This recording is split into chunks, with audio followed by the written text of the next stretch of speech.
Shikesa classes CS Suresh S. Tejwani, Special Contract Unit 2, Bailment and Pledge. What is meaning of bailment? हम जब bailment word सुनते हैं तो सबसे पहले हमें प्रैक्टिकल लाइफ में कोई भी पर्पस से हमारा गुड्स हम दूसरे को देते हैं तो वो बेलमेंट माना जाता है। गैरेज वाले को गाड़ी रिपेयर करने के लिए देते हैं, कुरियर वाले को यहाँ से अहमदाबाद कोई गिफ्ट ले जाने का काम देते हैं, और हम बाहर जाते हैं तो हमारा कोई गुड्स पड़ा है वो हमारे नेबर के घर, पड़ोसी के घर रख के हम जाते हैं तो वो सब बेलमेंट माना जाता है। बेलमेंट वर्ड है वो फ्रेंच वर्ड से आया हुआ है। फ्रेंच में बेलियर जो बोलते हैं उसे हम बेलमेंट कहते हैं। उसका मीनिंग होता है टू डिलीवर, किसी को भी गुड्स देना, पजेशन देना। सेक्शन 148 में बेलमेंट का डेफिनेशन दिया हुआ है, goods given by one person to another for some purpose. आप गैरेज वाले को गुड्स देते हैं, रिपेयर के लिए देते हैं। व्हेन पर्पस इज एक्कम्प्लिश्ड, जब हमारा गाड़ी रिपेयर हो जाता है, पर्पस पूरा हो जाता है, गुड्स शुड बी रिटर्न्ड और dispose of according to the direction of the bailor. हमारा गाड़ी हमने गैरेज वाले को दिया था, गाड़ी रिपेयर हो गया, वह गाड़ी उसने हमें वापस दे दिया, और आपने बताया था कि मैं आउट ऑफ स्टेशन हूँ, मेरा फ्रेंड आएगा उसको दे देना, तो dispose of according to the direction of the bailor, आपने बोला था वैसे गैरेज वाले ने डिस्पोज कर दिया। इसलिए 148 में बोला है आप किसी को गुड्स देते हो, कोई पर्पस के लिए देते हो, पर्पस पूरे होते ही वो वापस ले लेते हो। आप जो गुड्स दे रहे हो आप बेलर हो, और आपसे गैरेज वाला जो गुड्स ले रहा है वो बेली है। Person delivering the goods baler and receive the goods that will be the belly. Bailment में एसेंशियल एलिमेंट, बेलमेंट का सबसे पहला एसेंशियल एलिमेंट है कॉन्ट्रैक्ट। बेलमेंट है उसमें कॉन्ट्रैक्ट एक्सप्रेस यानी वर्ड से बोल के भी हो सकता है। आप किसको बोलते हैं मेरी चीज़ संभालो मैं आता हूँ, तो वो एक्सप्रेस बेलमेंट होगा। आप किसी के घर पे गुड्स रख के जाते हो तो उसको संभालना है, और इम्प्लाइड बेलमेंट होगा। बेलमेंट में कंसिडरेशन की ज़रूरत नहीं है। हमने जब सेकंड यूनिट कंसिडरेशन देखा था, नो कंसिडरेशन नो कॉन्ट्रैक्ट के एक्सेप्शन देखे थे, उसमें एक बेलमेंट भी था। आप अपने नेबर के घर गुड्स संभालने का बोलते हो, अपने फ्रेंड को गुड्स संभालने का बोलते हो, तो उसमें कोई कंसिडरेशन नहीं होता है, तब भी वैलिड है। सेकंड एलिमेंट है बेलमेंट का, that is the delivery. Delivery का मतलब क्या होता है, सम पर्पस के लिए एक बंदा दूसरे बंदे को गुड्स दे रहा है। बेलमेंट सिर्फ मूवेबल गुड्स का हो सकता है, बेलमेंट है वो इमूवेबल गुड्स का नहीं हो सकता। बेलमेंट में सिर्फ पोजेशन दिया जाता है, ओनरशिप और कस्टडी नहीं। कस्टडी दिया है तो बेलमेंट नहीं है। एक्चुअल डिलीवरी, अब हम टाइप्स ऑफ डिलीवरी की बात करें कि कोई पण गुड्स फिजिकली हैंडेड बेलर वह गुड्स बेली को हाथ में उठा के देगा, तो that will be your actual delivery. हमने सोगा में भी वो देखा था। आप कुरियर करने जाते हो तो कवर है वो कुरियर वालों को हाथ में देते हो तो वो एक्चुअल डिलीवरी है। सिंबॉलिक डिलीवरी, सिंबॉलिक डिलीवरी में थिंग्स इन टोकन और समथिंग एल्स। आप किसी को गाड़ी बेचते हो या आप किसी को गाड़ी देते हो रेंट पे, तो वो बेलमेंट होगा, तो उसकी की आप देते हो। रिपेयरिंग के लिए भी गाड़ी देते हो वर्कशॉप में, तो उसकी की आप देते हो। यहाँ पे कंस्ट्रक्टिव डिलीवरी का मीनिंग सोगा से थोड़ा अलग है। आप गैरेज वाला है उसको गाड़ी देने के लिए उसके एजेंट को गाड़ी देते हो तो वो कंस्ट्रक्टिव डिलीवरी माना जाएगा।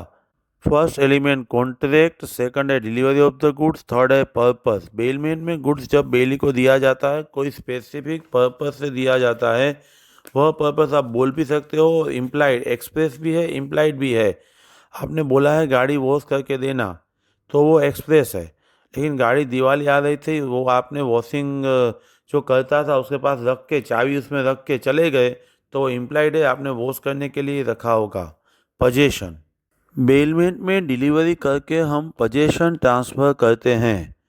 गुड्स है वो बेलर के पास से बेली के पोजेशन में आ जाता है। बेलमेंट में ओनरशिप ट्रांसफ़र नहीं होती है और सिर्फ कस्टडी ट्रांसफ़र होती है, उसको हम बेलमेंट नहीं बोलते हैं। आप बैंक के लॉकर में ऑर्नामेंट रख के आते हो, कस्टडी है वो बैंक की हो जाती है, लेकिन जो ऑर्नामेंट्स है, बैंक का मैनेजर निकाल नहीं सकता है। उसका मतलब सिर्फ उसकी चाबी से वह ओपन नहीं होता है, आपकी चाबी भी लगानी पड़ती है। तो यहाँ कस्टडी ट्रांसफ़र हुई है, पोजीशन ट्रांसफ़र नहीं हुआ है, इसीलिए बैंक लॉकर है, वो बेलमेंट नहीं है। जब मास्टर ने अपने सर्वेंट को गुड्स संभालने के लिए दिया था, तो वो भी सिर्फ कस्टडी दिया हुआ है, पोजीशन नहीं दिया हुआ है। उसका भी चाबी है, वो तो मास्टर लेके गया है, चौकीदार वॉचमैन तो सिर्फ बाहर बैठा हुआ है, इसीलिए कस्टडी ट्रांसफ़र है, बेलमेंट नहीं है। फोर्थ पॉइंट है रिटर्न ऑफ द गुड्स। जैसे डेफिनेशन में हमने देखा था, पर्पस पूरा होते ही गुड्स वापस दे देना है और डिस्पोज करना है।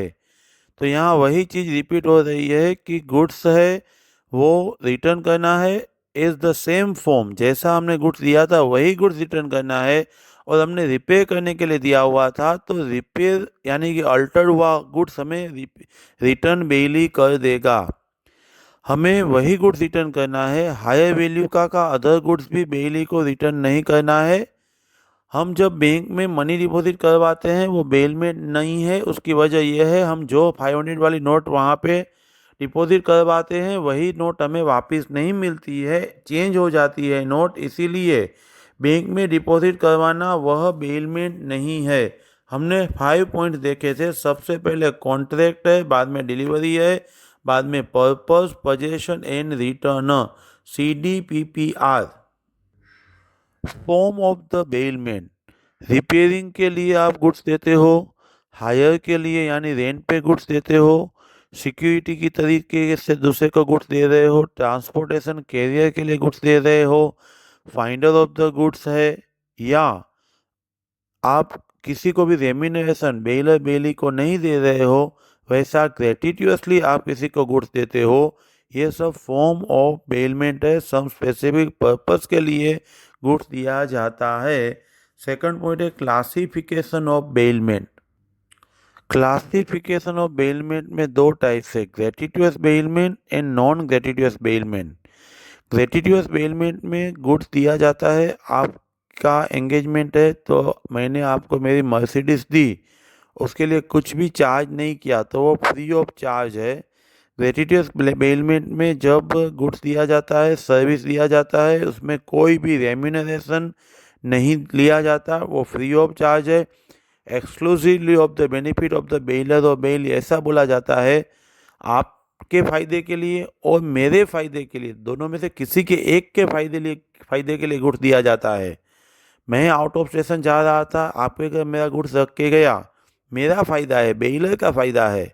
आपको बाइक मेरी चाहिए कुछ काम के लिए, मैंने आपको दिया तो आपके फ़ायदे के लिए दिया है।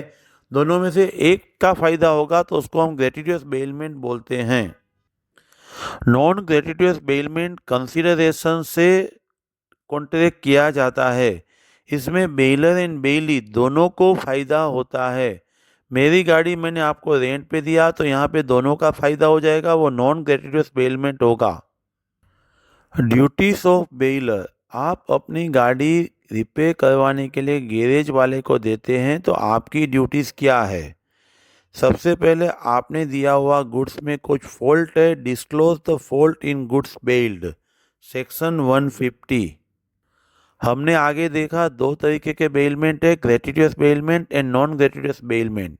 यहाँ पे एक एग्जाम्पल दिया हुआ है, आपने अपनी फ्रेंड की शादी में बारात के लिए वरघोड़े के लिए अपना घोड़ा उसको दिया था, कोई भी चार्ज लेने वाले नहीं थे।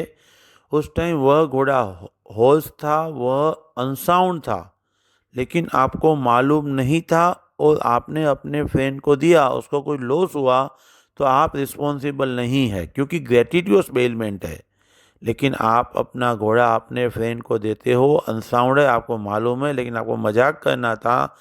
जब वह बारात निकली, वो घोड़े पे बैठा तो गिरा, तो उसका जो लॉस होगा वो आपको पे करना पड़ेगा। ग्रेटिट्यूस में सिर्फ अवेयर जो एक्स्ट्राऑर्डिनरी रिस्क है वो आपको मालूम है, उसी के लिए आप रिस्पॉन्सिबल है, अनअवेयर के लिए नहीं।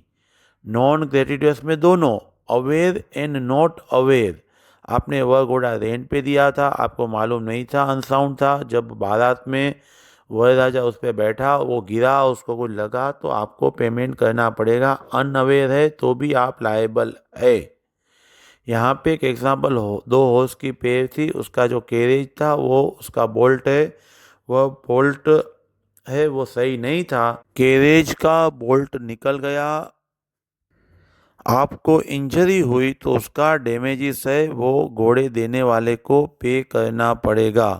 अल्दो घोड़ा देने वाले को मालूम नहीं था कि इसमें कुछ फॉल्ट है, लेकिन रेंट पे दिया था, नॉट ग्रेटिट्यूअस था, तो अनअवेयर और अवेयर दोनों फॉल्ट के लिए बेलर रिस्पॉन्सिबल होगा। वही case study He-Man and wife versus निये एंड सन्स में क्या दिया हुआ है। सेक्शन 158 बेलर की दूसरी ड्यूटी है बेली को नेसेसरी एक्सपेंसेस पे करना। ग्रेटिट्यूअस बेलमेंट है, आप बाहर जाते हो, अपना हॉर्स है वो पड़ोसी के घर रख के जाते हो, तो उसके खाने पीने का यानी necessary expenses and extra ordinary expenses, वो बीमार होगा तो उसका मेडिकल एक्सपेंस, वो दोनों आपको पे करना पड़ेगा। नॉन ग्रेटिट्यूअस बेलमेंट में सिर्फ एक्स्ट्रा ऑर्डिनरी एक्सपेंसेस ही बेलर पे करेगा। बेलर ने बेली को अपनी गाड़ी रेंट पे दी हुई है तो पेट्रोल और बाकी के सब रेगुलर एक्सपेंडिचर बेली पे करेगा, लेकिन बेली के पास जो गाड़ी है उसमें कुछ मेजर इंजन डिफेक्ट आएगी तो बेलर को पे करना है। ग्रेटिट्यूअस बेलमेंट में necessary and extraordinary, non gratuitous में सिर्फ एक्स्ट्रा ऑर्डिनरी एक्सपेंसेस बेलर पे करने के लिए लायबल है। 159 में बेलर बेली को आइडेंटिफाई करेगा for the pre mature termination. आपने अपना काऊ है वो अपने नेबर के घर 5 दिन के लिए रख के आउट ऑफ स्टेशन गए थे। आपके नेबर ने किसी के साथ 5 दिन का मिल्क सप्लाई का कॉन्ट्रैक्ट किया था। 2 दिन मिल्क सप्लाई किया, बाद में आप आ गए और वापस लेने के लिए गए। 2 दिन में उसने मिल्क सप्लाई किया था उसमें 2000 का उसको प्रॉफिट हुआ, लेकिन अभी बाकी के 3 दिन नहीं सप्लाई कर पाएगा तो उसको 3000 का डैमेजेस पे करना पड़ेगा, तो उसका जो लॉस है वो 1000 है। इसीलिए प्री मेच्योर टर्मिनेशन में damages exceeds the benefit received, उतना है वो बेलर बेली को पे करेगा। नॉन ग्रेटिट्यूअस बेलमेंट के लिए एक्ट साइलेंट है, वो डिपेंड्स ऑन द कॉन्ट्रैक्ट। इसीलिए ग्रेटिट्यूअस बेलमेंट में प्री मैच्योर टर्मिनेशन यानी दिया गया समय है उससे पहले वापस ले रहे हो, बेली को लॉस एक्सिट्स बेनिफिट है तो बेलर पे करेगा। सेक्शन 164 में बेलर की अदर रिस्पॉन्सिबिलिटी एक्सप्लेन की हुई है। बेलर जब डिफेक्टिव टाइटल यानी वह ओनर ही नहीं है तभी भी उसने और किसी को रेंट पे दिया है, ट्रू ओनर है, वो बेली पे स्यू करेगा तो बेली ट्रू ओनर को जो डैमेजेस पे करेगा वह डैमेजेस बेली है वो बेलर के पास से ले पाएगा। जिस पर्पस के लिए गुड्स दिया था वह पर्पस पूरा हो गया, टाइम एक्सपायर हो गया, तो बेली है वो बेलर को गुड्स वापस देगा, तो बेलर का ड्यूटी है कि वह गुड्स वापस ले लेना। बेलर गुड्स वापस नहीं लेगा तो बेली के पास गुड्स पड़ा रहेगा, वह लॉस होगा तो उसका भी रिस्क है वो बेलर का रहेगा, और वह गुड्स बेली संभाल रहा है तो उसका कंपेंसेशन भी बेलर पे करेगा। राइट्स ऑफ बेलर, आप गाड़ी गैरेज वाले को रिपेयरिंग के लिए देते हो तो आपके कौन से राइट है। सबसे पहले 153 सेक्शन 153 में बेलर के पास आपके पास कॉन्ट्रैक्ट टर्मिनेट करने के राइट है। गुड्स का यूज़ एज पर कॉन्ट्रैक्ट नहीं किया है, आप मेरी बाइक रेंट पे लेके गए हो, लेकिन मैंने बोला था 2 बंदे ही बैठना, आप 3 में चला रहे हो, तो मेरे ऑप्शन से मैं कॉन्ट्रैक्ट को कैंसिल भी कर सकता हूँ और कंटिन्यू भी रख सकता हूँ। यानी एज पर कॉन्ट्रैक्ट बेली यूज़ नहीं करेगा तो बेलर के ऑप्शन से कॉन्ट्रैक्ट वॉइडेबल हो जाएगा। एग्जाम्पल में ए जब मैकेनिक को गाड़ी रिपेयरिंग के लिए दे रहा है, मैकेनिक शाम को गाड़ी फ्री पड़ी थी, वाइफ को लॉन्ग ड्राइव पे ले गया, तो ए को सोचना है कि अभी कॉन्ट्रैक्ट कंटिन्यू रखना या वापस ले लेना। 159 after expiry of the time baler का राइट है या बेली के पास से गुड्स वापस ले सकता है, लेकिन जब बेलर बेली के पास से प्री मैच्योर्ड यानी डिसाइड किया हुआ टाइम 1 मंथ था, आप 20 दिन के बाद गुड्स वापस लेना चाहते हो, तो बेलर बेली को लॉस एक्सिड्स बेनिफिट है, यानी बेनिफिट से लॉस ज़्यादा है तो उतना कंपेंसेशन दे के गुड्स वापस ले सकता है। 180 एंड 181। 180 में थर्ड पर्सन रॉन्गफुली बेली के पास जो गुड्स है उसको डिस्टर्ब कर रहा है, वह पोजीशन वापस मांग रहा है। बेली के पास बढ़िया पड़ा हुआ गुड्स यानी कार पड़ी हुई थी बेली के पास, उसने उसका ग्लास तोड़ दिया, गुड्स को इंजरी कर दिया है, तो बेली के पास भी सेम राइट आएंगे एज लाइक ओनर।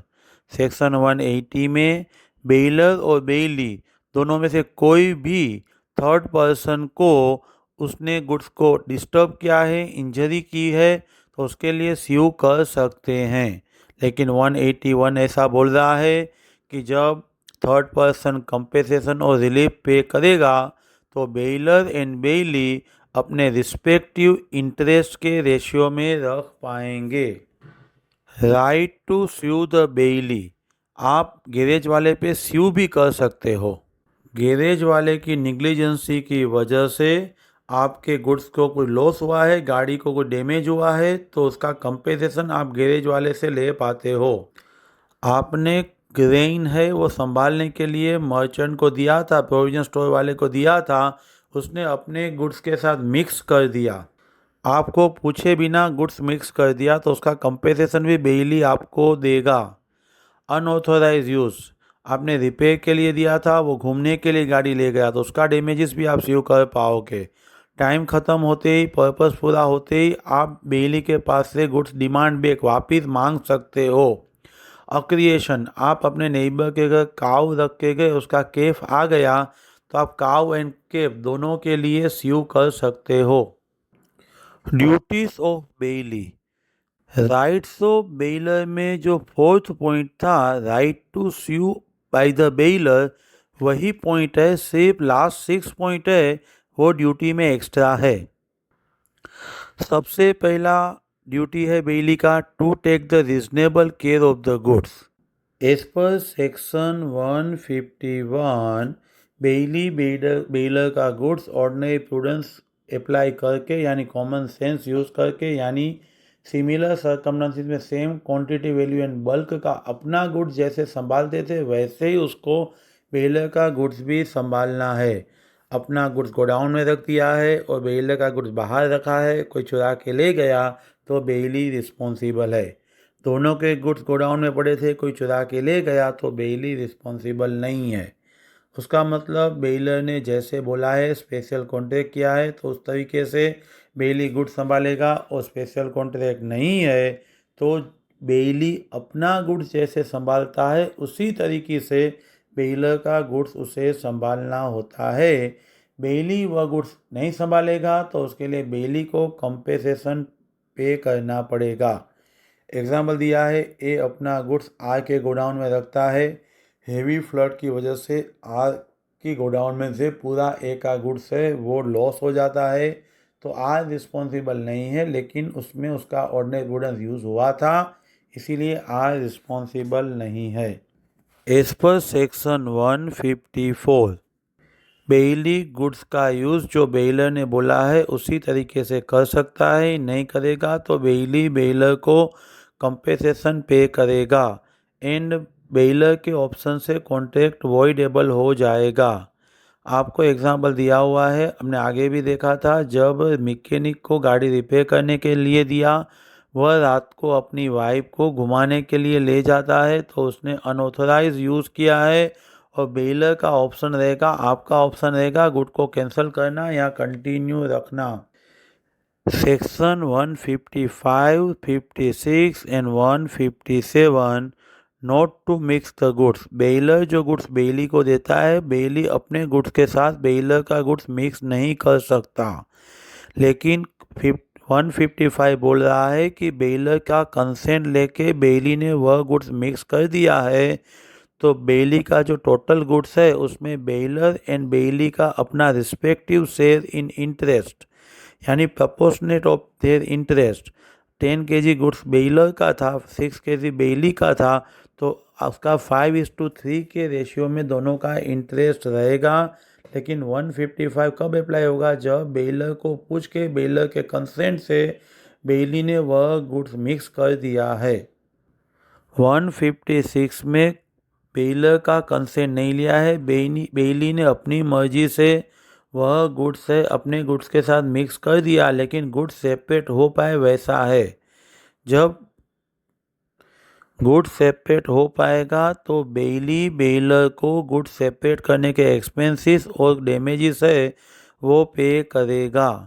157 में बेलर के कंसेंट बिना बेली ने गुड्स मिक्स कर दिया है और गुड्स सेपरेट भी नहीं हो सकता है, तो बेली का मिस्टेक है, बेली बेलर को डैमेजेस पे करेगा। Return of the goods that is also duty of the Bailey. Section 160 बोल रहा है कि टाइम पूरा हो जाता है, पर्पस ख़त्म हो जाता है, तो सामने से बेली है उसको गुड्स बेलर को रिटर्न कर देना है।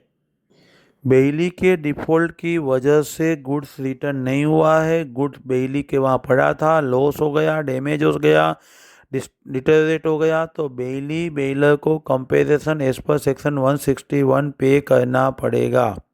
विवेक बेलर है, विकास बेली है। विवेक ने विकास को गाड़ी दिया था, टाइम पूरा हो गया, विकास से गाड़ी मांगा, लेकिन विकास विवेक को गाड़ी नहीं दे रहा था। बाद में गाड़ी विकास के पास पड़ी थी, बर्न लॉस हो गई, तो विकास विवेक को डैमेजेस पे करेगा।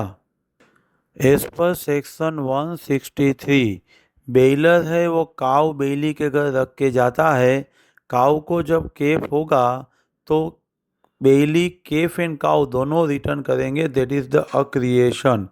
इंक्रीज इन प्रॉफिट हुआ है तो बेली है वो बेलर को रिटर्न करने के लिए बाउंड है।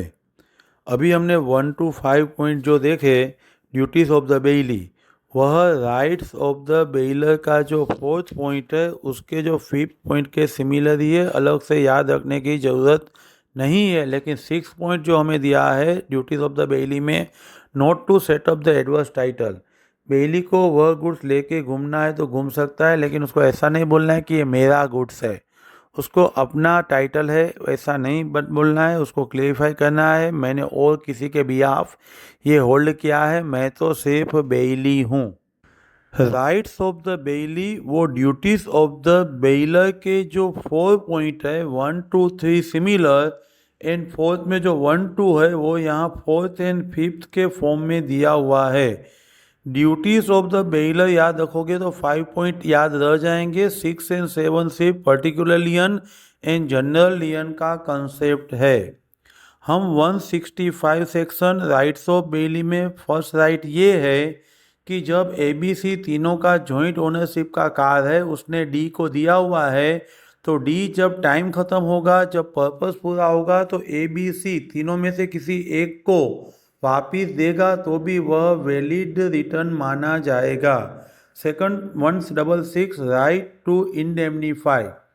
राइट टू इंडेमनीफाई में बेलर के पास गुड्स का राइट नहीं था, बेलर के टाइटल डिफेक्टिव थे, उसने बेली को गुड्स दिया, बेली को मालूम नहीं था कि यह राइट डिफेक्टिव है। तब ट्रू ओनर जब बेली पे कुछ स्यू करेगा, बेली है वो ट्रू ओनर को कुछ भी पे करेगा तो उसका रिस्पॉन्सिबिलिटी बेलर का होगा। बेली है वो बेली के पास से सब loss damages and expenses baler के पास से मांग पाएगा। बेलर का अपना गुड्स ही वो बेली को दे सकता है, बेलर के टाइटल डिफेक्टिव है तो बेली को कुछ भी लॉस होगा तो बेलर पे करेगा। 150 गुड्स में कुछ फॉल्ट है तो वह फॉल्ट है बेलर है वो बेली को बता देना पड़ेगा। जब ग्रेटिट्यूअस बेलमेंट है तो only non defects, but non gratuitous है हायर पे रेंट पे दिया है तो अवेयर एंड नॉट अवेयर दोनों के लिए बेली है वो बेलर पे स्यू कर सकता है। 158 में ग्रेटिट्यूअस बेलमेंट है तो ordinary and extra ordinary expenses दोनों पे करने हैं, नॉन ग्रेटिट्यूअस है तो सिर्फ एक्स्ट्रा ऑर्डिनरी एक्सपेंसेस है वो बेली बेलर से स्यू कर सकता है। 167 बेलर जब गुड्स बेली को देता है तब अदर कोई पर्सन आके बोलता है यह गुड्स मेरा है, तो बेली कोर्ट को अप्लाई करेगा कि मुझे गुड्स जो बेलर ने दिया है उसका है या जो नया कोई बंदा बोल रहा है उसका है। वो पहले टाइटल डिसाइड करो। ए गुड्स बी को दे रहा है, हायर पे दे रहा है, सी बी के बाद आके बोलता है ये गुड्स मेरा है, तो बी कोर्ट में जा सकता है। बेली का राइट है, कोर्ट को बोल पाएगा कि इसका ट्रू ओनर आप डिसाइड करके दो। 170 में बेली के पास पर्टिकुलर लियन का राइट मिल जाएगा। आप गैरेज वाले को गाड़ी देते हो, उसने रिपेयर किया है लेकिन आप उस रिपेयर का पेमेंट नहीं कर रहे हो, तो बेली यानी गैरेज वाला सिर्फ वह गाड़ी रख सकता है, गाड़ी बेच नहीं सकता है। ये सर्विस कॉन्ट्रैक्ट यानी जिस गुड्स पे लेबर एंड स्किल अप्लाई करना होता है उसी को अप्लाई होगा। गैरेज वाला आपकी जिस गाड़ी का पेमेंट बाकी है वही गाड़ी रख सकता है, और कोई गाड़ी उसके पास पड़ी है तो वो नहीं रख सकता है। जिस गुड्स के लिए लेबर स्किल यूज़ की जाती है उसका रेम्यूनरेशन पे नहीं किया है तो वही गुड्स रख सकते हैं, उसको बोलते हैं पर्टिकुलर लियन। 171 में जनरल लियन, जनरल लियन यानी जनरल बैलेंस ऑफ अकाउंट। आप बैंकर है, फैक्टर है, वॉरफिंगर है, attorney of the high court है, पॉलिसी ब्रोकर है। फैक्टर में आप जिसको गुड्स बेचने के लिए दे रहे हो, वॉरफिंगर कस्टम रिलेटेड गुड्स संभाला है, attorney of the high court है वो लॉयर है। यह 5% के पास जनरल लियन है, यानी जिस गुड्स का ड्यू बाकी है उसके अलावा का गुड्स भी पड़ा है तो रख सकते हैं। Termination of the bailment, bailment का अंत कैसे आएगा? सबसे पहले expiry of the stipulated time. मैंने गाड़ी 1 मंथ के लिए रेंट पे दिया था, 1 मंथ ख़त्म हुआ, मेरा बेलमेंट ख़त्म हुआ। On fulfilment of the purpose, garage वाले को गाड़ी रिपेयर करने के लिए दिया था, रिपेयर करके रख दिया उसने, तो हमारा बेलमेंट ख़त्म हो जाएगा, मैं गाड़ी लेके आऊँगा। बाय नोटिस, जब बेली अनऑथराइज इनकन्सिस्टेंस यूज़ करता है तब बेलर है वो नोटिस देके गुड्स वापस ले सकता है। ग्रेटिटियस बेलमेंट है, प्रीमेच्योर टर्मिनेशन करना है तो लॉस एक्सिड्स बेनिफिट का डैमेजेस पे करने के बाद वापस ले सकता है। बेलर और बेली दोनों में से किसी एक का भी डेथ होता है तो बेलमेंट का अंत आ जाता है। डिस्ट्रक्शन ऑफ सब्जेक्ट मैटर में मैंने जो गुड्स आपको दिया था, हमारे दोनों में से किसी का फॉल्ट नहीं था, तभी भी गुड्स है वो डिस्ट्रक्ट लॉस हो गया तो इम्पॉसिबल टू परफॉर्म हो गया, तो ऐसी सिचुएशन में बेलमेंट का अंत आ जाएगा। पीरियड ख़त्म होगा, पर्पस ख़त्म होगा, नोटिस दे के, डेथ होने की वजह से और सब्जेक्ट मैटर लॉस होने की वजह से, ये 5 वजह से बेलमेंट का टर्मिनेशन हो सकता है। एग्जामिनेशन पॉइंट ऑफ व्यू से बहुत इंपॉर्टेंट कंसेप्ट है finder of the goods. Finder of the goods यानी आपका गुड्स पड़ा है, मुझे मिला है। पर्सन वो found some goods belonging to another, goods आपका मिला मुझे, लेकिन मेरा ड्यूटी नहीं है कि वो गुड्स मुझे पिकअप ले ही लेना है, लेकिन एक बार मैं वो गुड्स लूँगा तो मुझे ऐसे बेली संभालना पड़ेगा। उसका मतलब फाइंडर ऑफ द गुड्स जब किसी का गुड्स लेता है तो उसका भी रिस्पॉन्सिबिलिटी है अपने गुड्स की तरह वह संभाले। आगे हमने जो बेली की ड्यूटी देखी थी वही फाइंडर ऑफ द गुड्स की ड्यूटी है। सबसे पहले जो फाइंडर ऑफ द गुड्स है वो गुड्स का रिजनेबल केयर करेगा। उसका मतलब ऑर्डिनरी प्रूडेंस सिमिलर सर्कमस्टेंसेस में अपना गुड्स जैसे संभालता है वैसे ही यह गुड्स भी संभालना है। यह गुड्स अपने के लिए यूज़ नहीं करना है, अपने गुड्स के साथ मिक्स नहीं करना है और ट्रू ओनर को ढूंढने का एफर्ट्स करना है। फाइंडर ऑफ द गुड्स के राइट, सबसे पहला राइट है right to retain the goods. Goods को संभालने के और ट्रू ओनर को ढूंढने के जो एक्सपेंसेस है वो फाइंडर ने जो पे किए हुए हैं वह ट्रू ओनर से ले पाएगा। जब ट्रू ओनर एक्सपेंस पे करने के लिए रेडी नहीं है तो फाइंडर गुड्स रिटेन कर पाएगा, लेकिन फाइंडर स्यू नहीं कर पाएगा। सेकंड 168 में जब ट्रू ओनर ने ऐसा रिवॉर्ड डिक्लेयर किया हुआ था कि जो गुड्स वापस देगा उसको मैं इतना रिवॉर्ड पे करूँगा, तो फाइंडर ऑफ गुड्स रिवॉर्ड के लिए स्यू कर सकता है। याद रखो, एक्सपेंस के लिए फाइंडर स्यू नहीं कर सकता, लेकिन रिवॉर्ड के लिए कर सकता है। थर्ड पॉइंट है right to claim the expense. वह एक्सपेंस प्रिजर्व की बात नहीं है, ट्रू ओनर को ढूंढने की बात नहीं है, लेकिन गुड्स पे किया हुआ एक्सपेंस है। उसका मतलब आपको रास्ते में से बिगड़ा हुआ मोबाइल मिला, वो आप रिपेयर करवाया, बाद में ट्रू ओनर आपके पास आया, ये तो मेरा है, तो ट्रू ओनर को आप वह गुड्स तभी दोगे जब वह रियल ओनर है वो आपको रिपेयरिंग के एक्सपेंस पे करेगा। वह एक्सपेंस पे नहीं करेगा तो आप रिकवर भी स्यू करके कर सकते हो। फाइंडर ऑफ द गुड्स के फोर्थ राइट में राइट ऑफ सेल में फाइंडर ऑफ द गुड्स कौन सी सिचुएशन में गुड्स बेच सकता है। फर्स्ट सिचुएशन में रीजनेबल सर्च करने के बाद भी ट्रू ओनर मिल नहीं रहा है। सेकंड में ट्रू ओनर है, वो लॉफुल चार्जेस जो फाइंडर को लेने चाहिए वो भी पे करने के लिए ट्रू ओनर रेडी नहीं है।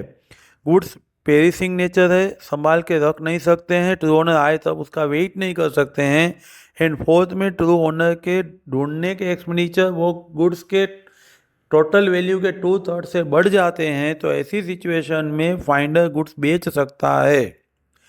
फाइंडर है वह गुड्स वापस करने के लिए सिर्फ ट्रू ओनर को ही लायबल है और किसी को देने के लिए लायबल नहीं है, ऐसा केस स्टडी भी पूछा जाता है। आपके क्लासेस में आपको कोई मोबाइल मिला, आपने रिसेप्शन पे दे दिया, दूसरे दिन आपने रिसेप्शन को पूछा मोबाइल का ट्रू ओनर ले गया, तो वो बोलेगा नहीं अभी कोई आया नहीं है, तो आप रिसेप्शनिस्ट से वो मोबाइल वापस ले सकते हो। ट्रू ओनर मिलेगा तो उसको ही आपको मोबाइल देने का आपका ऑब्लिगेशन है और किसी को देने की आपकी ऑब्लिगेशन नहीं है। Types of lien section 170 particular lien. आप गाड़ी गैरेज वाले को रिपेयरिंग के लिए देते हो, रिपेयर का एक्सपेंस नहीं पे करते, वो गाड़ी रख सकता है, दैट इज़ पर्टिकुलर लियन। जिस गुड्स पे लेबर स्किल यूटिलाइज हुआ है, जिसके लिए सर्विस प्रोवाइड किया है, उसका रेम्यूनरेशन बाकी है, तो वही गुड्स रख सकते हैं, that is particular lien. Generally goods garage वाला रख सकता है, बेच नहीं सकता है, स्पेशल एग्रीमेंट है तभी बेच सकता है। डायमंड का एग्जांपल दिया है, डायमंड है वो रफ थे, उसको कट करके पॉलिश करना था। कपिल है उसने कट करके पॉलिश किया, लेकिन उसका पेमेंट उसका ओनर ए अर्चना नहीं कर रहा है, तो ऐसी सिचुएशन में यह ज्वेलरी कपिल रख सकता है, दैट इज पर्टिकुलर लियन। 171 में जनरल लियन है, वो जनरल बैलेंस ऑफ अकाउंट है। 5% like banker, factor, wharfinger, attorney of high court and policy broker. यह 5 को कुछ एग्रीमेंट में नहीं लिखा है, तभी भी जनरल लियन का राइट है। आपने 2 लोन बैंक से ली है, 50,000 की और 1 लाख की। 50,000 की लोन बाकी है, 1 लाख की लोन आपने भर दी, वह 1 लाख के अगेंस्ट में आपने ज्वेलरी दिया हुआ था। बैंक यह ज्वेलरी जब तक आप पहला 50,000 का लोन नहीं भरते तब तक भी रख सकती है, that is a general account of balance, general lien. यह जनरल लियन 5 गिवन केसेस में विदाउट एग्रीमेंट यूज हो सकता है, बाकी के सभी केस में एग्रीमेंट में बोला है तो ही यूज हो सकता है। जनरल लियन एंड पर्टिकुलर लियन का डिफरेंस। जनरल लियन में आप जनरल बैलेंस ऑफ अकाउंट यानी कि कोई भी गुड्स रिटेन कर सकते हो। पर्टिकुलर लियन में जिस पे आपने लेबर स्किल यूटिलाइज किया है वह स्पेसिफिक गुड्स नॉन पेमेंट के लिए यूज कर सकते हो। जनरल लियन है वो ऑटोमेटिक नहीं है, स्पेशल एग्रीमेंट में लिखा हुआ होता है तो ही यूज हो सकता है। पर्टिकुलर लियन है वो इम्प्लाइड है, वो ऑटोमेटिक है। 5 केसेस में general lien banker, factor, wharfinger, policy broker है। इस 5 केसेस में स्पेशल एग्रीमेंट की जरूरत नहीं है, जनरल लियन यूज कर सकते हैं।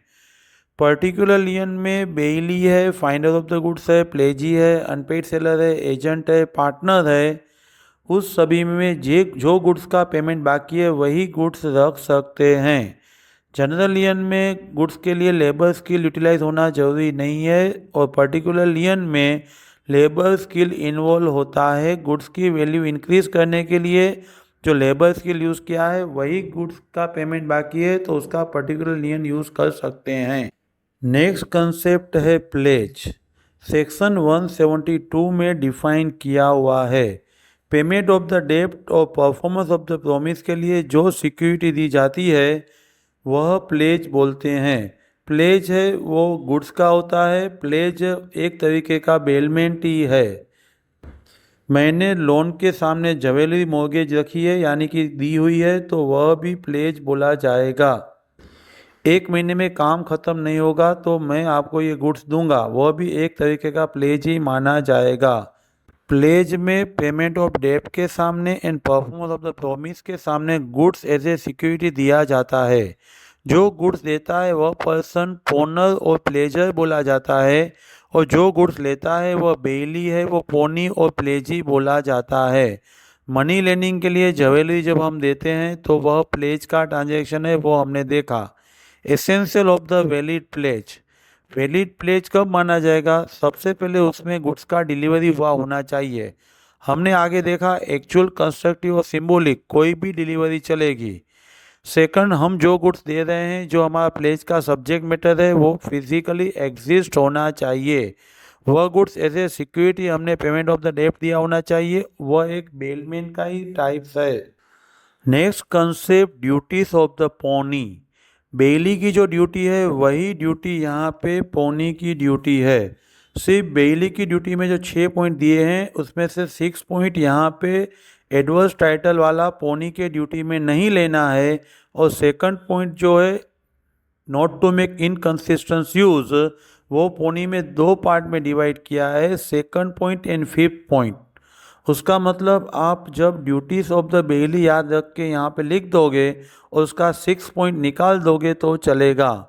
पोनी का ड्यूटी है गुड्स का रिजनेबल केयर लेना, अनऑथराइज और इनकंसिस्टेंट यूज नहीं करना, डेट का पेमेंट और परफॉर्मेंस ऑफ द प्रॉमिस हो जाए तो गुड्स का रिटर्न कर देना, अपने गुड्स के साथ मिक्स नहीं करना, और गुड्स का कुछ भी अक्रिएशन हुआ है, इंक्रीज इन बेनिफिट हुआ है, काउ के साथ केफ आया है तो वो भी वापस दे देना। राइट्स ऑफ पोनी यानी लोन देने वाले के राइट्स। बेलर की ड्यूटी का जो फर्स्ट एंड सेकंड पॉइंट है एक्सपेंसेस एंड डिफॉल्ट, वो राइट्स एंड पोनी का थर्ड एंड फोर्थ पॉइंट है।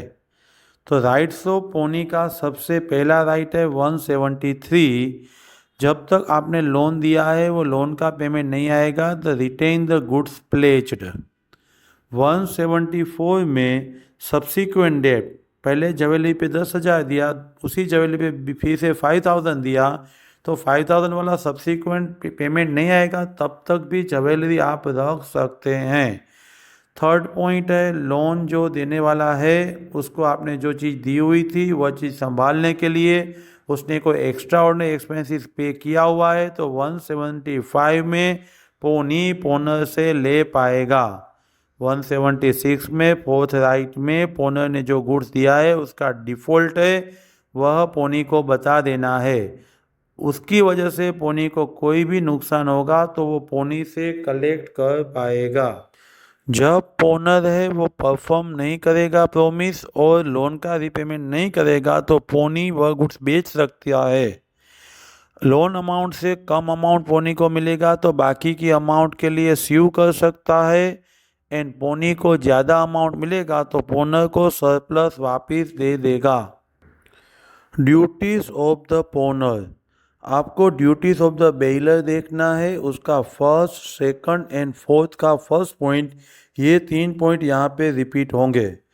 ड्यूटीज़ ऑफ द पोनर में सबसे पहली ड्यूटी है पोनर को डेट का पेमेंट करना है या प्रॉमिस परफॉर्म करना है। जो गुड्स सिक्योरिटी में दिया है उसका एक्स्ट्रा ऑर्डिनरी एक्सपेंसेस है तो वो पोनर पोनी को पे करेगा। पोनर ने दिया हुआ गुड्स में कुछ डिफ़ॉल्ट है तो वो डिफ़ॉल्ट भी आपको पहले से बता देना है वरना लॉस पे करना है। पोनर ने दिया हुआ गुड्स में राइट डिफेक्टिव है तो पोनर पोनी को जो नुकसान होगा वो इंडेमनीफाई कर पाएगा।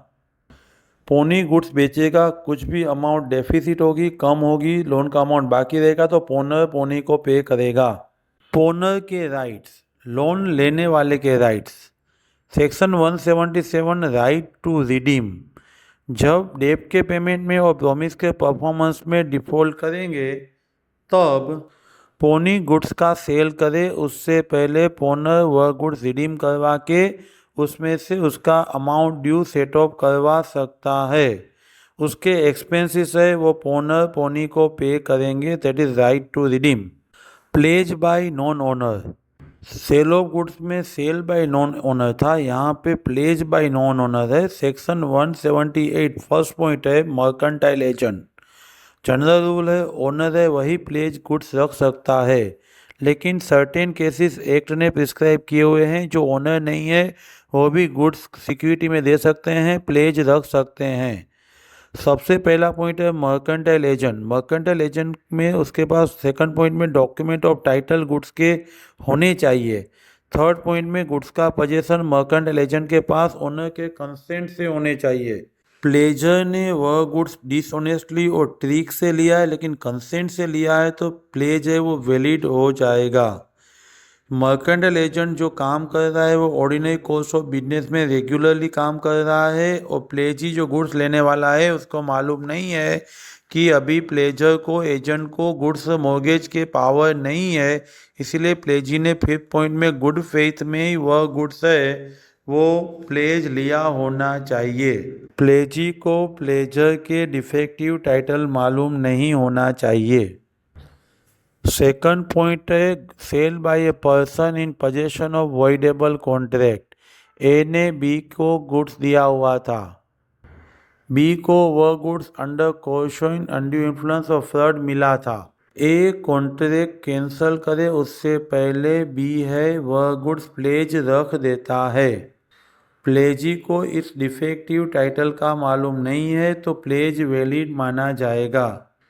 थर्ड पॉइंट में ओनर के पास लिमिटेड इंटरेस्ट है। सेक्शन 179 में बोला है कि जिसके राइट्स लिमिटेड हैं, इंटरेस्ट लिमिटेड है, तो उसने दिया हुआ प्लेज भी वहीं तक का वैलिड रहेगा। दूसरे के मोबाइल को मैंने रिपेयर करवा के 5,000 का एक्सपेंस किया है और वह मोबाइल मैंने किसी को प्लेज दिया तो अप टू 5,000 का प्लेज वैलिड रहेगा। ए एंड बी दोनों ने साथ में मिलकर गुड्स लिया था। फोर्थ पॉइंट में को ओनर का कंसेप्ट है, तो बी के कंसेंट से वह गुड्स ए के पास पड़ा था, ए ने वह गुड्स प्लेज रख दिया तो वह भी प्लेज वैलिड माना जाएगा। सेलर के कंसेंट से गुड्स अभी बायर के पास पड़ा हुआ है और बायर के कंसेंट से सेलर के पास पड़ा हुआ है, जिसके पास पोजेशन है वह उसका ओनर नहीं है, तभी भी उसने प्लेज रख दिया तो प्लेज वैलिड माना जाएगा। आप टीवी परचेस करने गए, आपने पेमेंट कर दिया, आपने इनवॉइस भी ले लिया, लेकिन आपके पास उस दिन गाड़ी नहीं थी, आप टीवी घर पे नहीं ले आए, दुकानदार सेलर के पास टीवी पड़ा था, उसने प्लेज रख दिया तो वह प्लेज वैलिड है। लास्ट क्वेश्चन है difference between the pledge and bailment. Purpose, pledge का पर्पस है वो पेमेंट ऑफ द डेब्ट और परफॉर्मेंस ऑफ द प्रॉमिस का सिक्योरिटी का है, स्पेसिफिक पर्पस है, ज्वेलरी दे के आप लोन लेते हो। बेलमेंट एनी पर्पस, रिपेयर है, ट्रांसफ़र है, संभालने के लिए है, कोई भी पर्पस हो सकता है। प्लेज में पार्टीज दो हैं, पोनर एंड पोनी। बेलमेंट में दो पार्टी है, बेलर जो गुड्स डिलीवर करता है वो बेलर, और लेने वाला है वो बेली है। यूज़ ऑफ गुड्स में पोनी गुड्स का यूज़ नहीं कर सकता है, बेली है as per terms of contract goods का यूज़ कर सकता है। लियन में इंटरेस्ट का पेमेंट नहीं हुआ है तो प्लेज में लियन यूज़ हो सकता है। बेली में लेबर स्किल का पेमेंट बाकी है तो लियन यूज़ हो सकता है और कोई एक्सपेंस का नहीं। पोनी है वो नोटिस देने के बाद पोनर को गुड्स बेच सकता है, बेली गुड्स रिटेन कर सकता है, बेच नहीं सकता है। Nature of interest in property, प्लेजी है यानी जो लोन देने वाला है उसको लोन अमाउंट तक का ही ओनरशिप है, इसीलिए प्लेजी के पास स्पेशल प्रॉपर्टी है एंड पोनर के पास जनरल प्रॉपर्टी है। बेलमेंट में बेली के साथ पास सिर्फ पोजेशन है, कोई तरीके का प्रॉपर्टी नहीं है।